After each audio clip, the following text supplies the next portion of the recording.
Good morning, everybody. Well, it's about 55 degrees out here.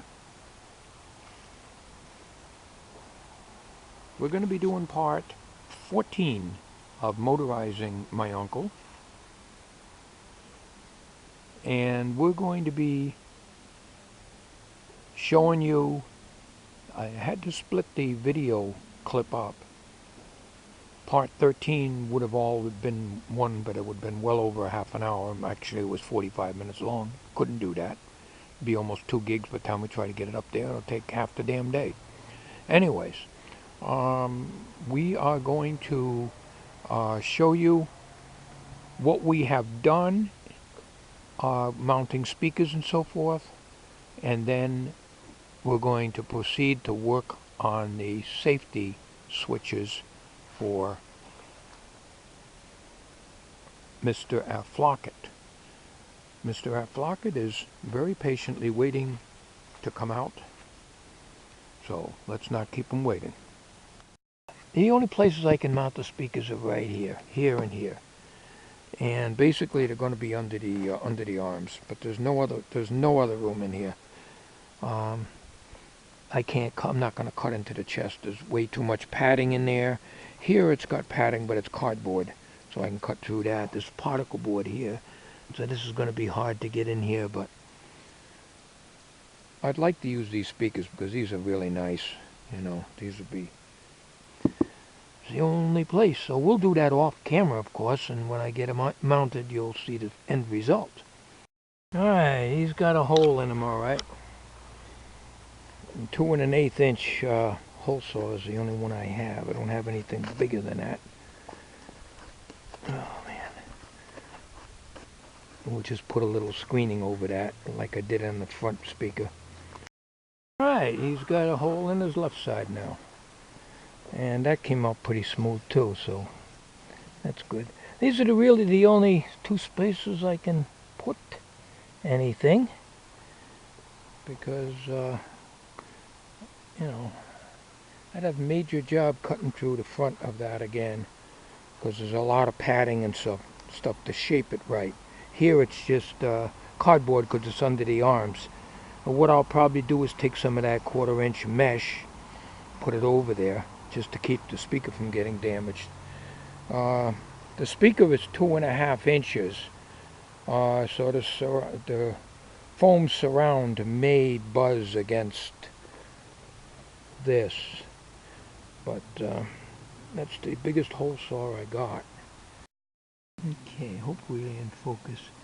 The hole saw I use is 2 1/8 inches, so that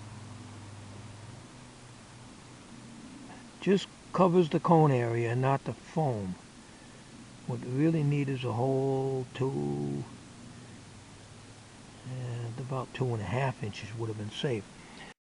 Alright, kind of a crappy job as always, but I wanted to make a little, I guess you'd call it a spacer, so that the foam edge doesn't hit up against the side. So this is the way I'm going to mount it, and then I'll just masking tape that inside. Then I don't have to mess around with those little 440 screws in here, because, you know, this whole thing is basically cardboard anyway, so that's what we're going to do, and we'll do the same to the other one. Well, I got the speakers mounted, and I got to put some screening on that side. I already put the screening on this side, so that way I don't get fingers in there, and the shirt will go over this so you won't see that. It's too bad I had to put them there, because it's not going to project the sound out really crisp and clear, especially when his arms are down, but that's the only place I can mount them. And these are the speaker wires here, and the center speaker in his belly, which is a woofer, is going to go to the woofer output. So what I'm going to do now is I've got to put a screen on this. And it was suggested that I come through the back, like that.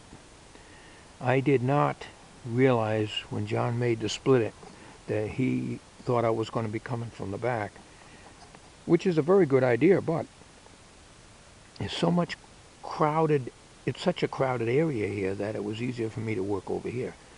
But coming from the back, there's definitely no problem with the spacing of these wires. The problem is getting these wires here, and this thing is going to be going back and forth. So we're not going to do that. We are going to, it was suggested by John, mount these on a plate, on a metal plate on here, one micro switch on one side, one on the other, coming this direction, and then a block of wood here for a stop and a block of wood here for a stop. That, I think, is the way we're going to go, and this screw here will hold that metal plate down. So let's get started on that right now. As you can see, it's extremely crowded in here, and I need room to get this 6-volt battery out, and I certainly need room to get this 12-volt battery out. I want to keep this cord long, and these wires long like this. I don't want to cut these nice tinned ends off. So I can work it, I can plug these in and then put the amp back in, and also be able to do that and remove this battery. As it is now, I think I can reach in and get this out, but here, this rod turns, and it's going to rub into this wire. This is really stiff here. Though I can't put a cable tie on this, obviously, but I can probably bring this bunch down here and cable tie them all up. I just don't like them. Well, I don't think they'll hit the cone of the woofer. You can see how crowded it is on the chest area. Well, this is the belly area here. A little more room up here, but you see, I really can't. I'm left-handed, and it's very, very hard to work on this side here, trying to get a cable clamp and hold it in. So I really have to take and tape them up. It doesn't look good, but I will use the cable ties in here to try to bunch everything together. I don't plan on taking this relay box out. It's not serviceable, not by me. But as long as I can get at the fuses, which is fine, and if I need to remove any of these connections, which I shouldn't have to, I can unscrew this and then this will just come right out. So, well, enough talking. I got to try to get these wires away from this. And what I probably will do is to put a little something here so that when this turns, it won't cut into this. It don't turn that much, it's just a little bit, but every time, you know, with the threads digging into this, and I can't really bring it down here because it's in my way. I got to get my hand in there. Also for this fuse here for the eyes, I have to be able to get my hand in here. I showed you where the back goes, so the back will actually have to come off naturally in order to get these batteries in and out. Well, let me get started here. This is why my videos are so long. I do so much chattering. Sammy's inspecting. By the way, Sammy's dueling problem has gone away the very next day. So he only did it for a couple of days. Yeah, it looks fine. I got to get to work, Sammy. You're right in my work area. Would you please get down?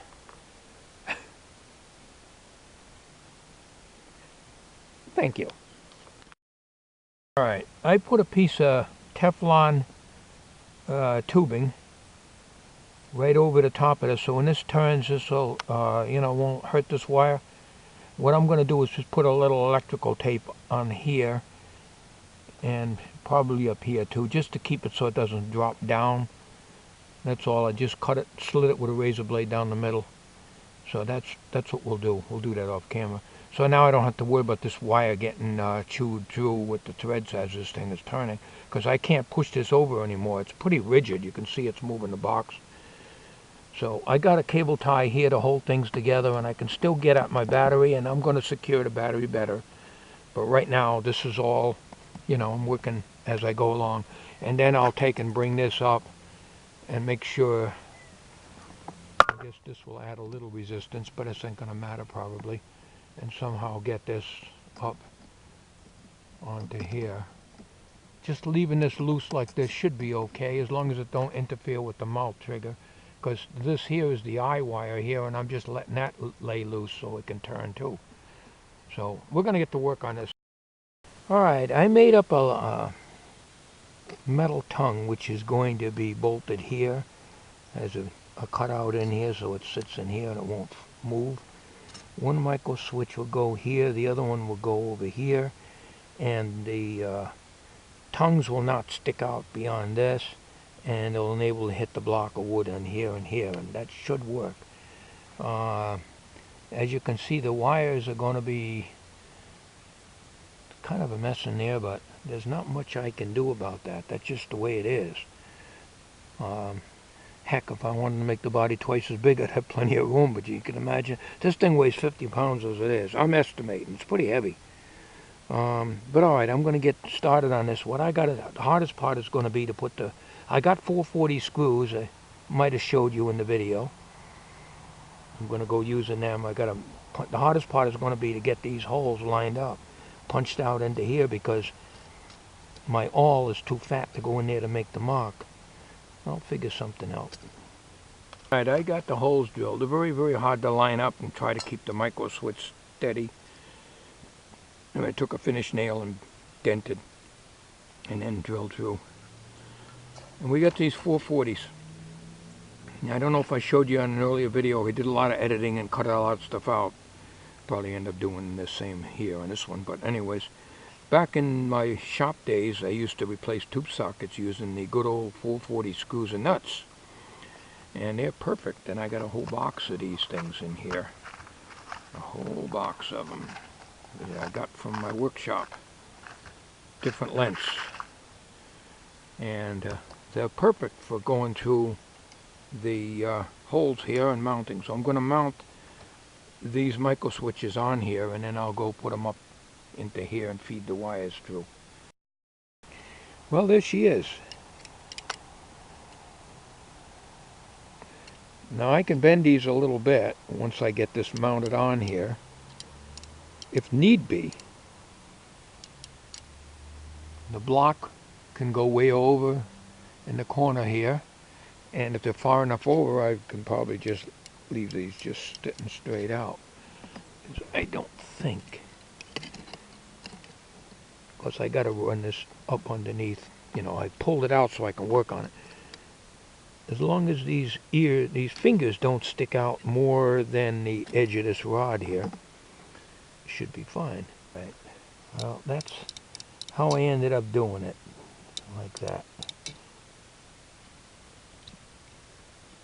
It's not on there good, but I only got one screw. I can't get a drill in here to drill this down. Well, can't tape it either. And I could try getting a wire tie in there, but I don't think I'm going to be able to manipulate it, but I'll try it. And I got the wires so that they come down like this. Now it's just a matter of getting this so it doesn't get in the way of anything. We'll come back on the video in a minute. I'm going to try to secure this, but I don't know how successful I'll be. Well, I put cable tie in there, but you know, ain't much I can do. There's just so much, it's just so cramped in here. I just hope this don't bind or hold it back. It's still not perfect. I tried drilling in here and I just can't get in there with the drill. I'm going to bugger up these switches and everything else. I have long bits, but they roll all over the place. They ride all over because you have to start with a prick punch first. You can't do that in there. And I'm going to put my hand right here. Perfect. Alright, now release the button. And go to the other one here. I'm pushing down two buttons at once because I'm trying to hold the camera too.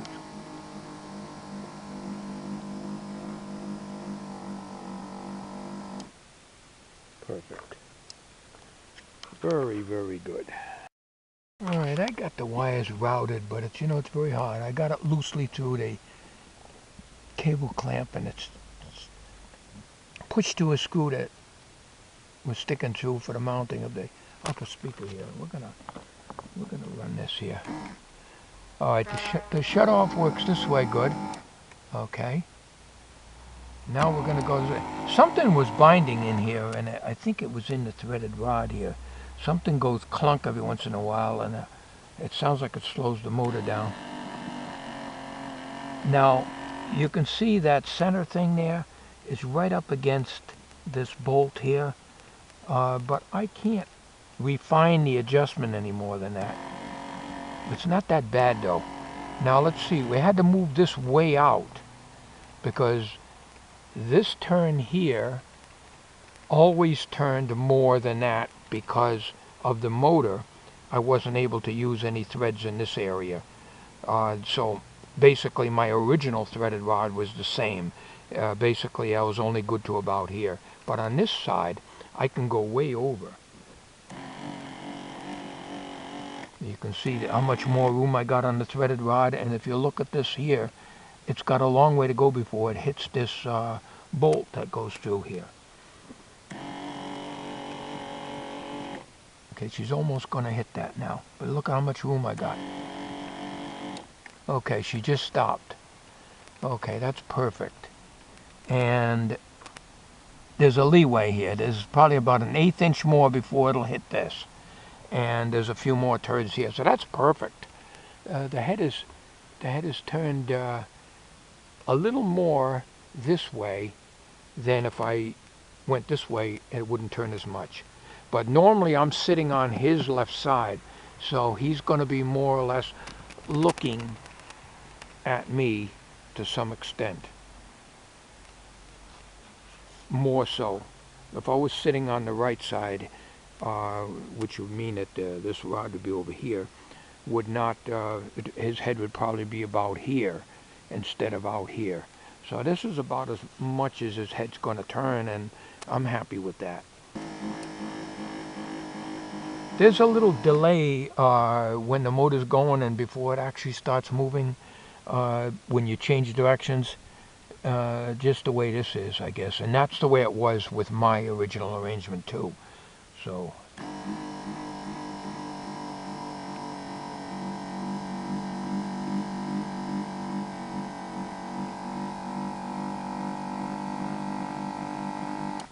perfect.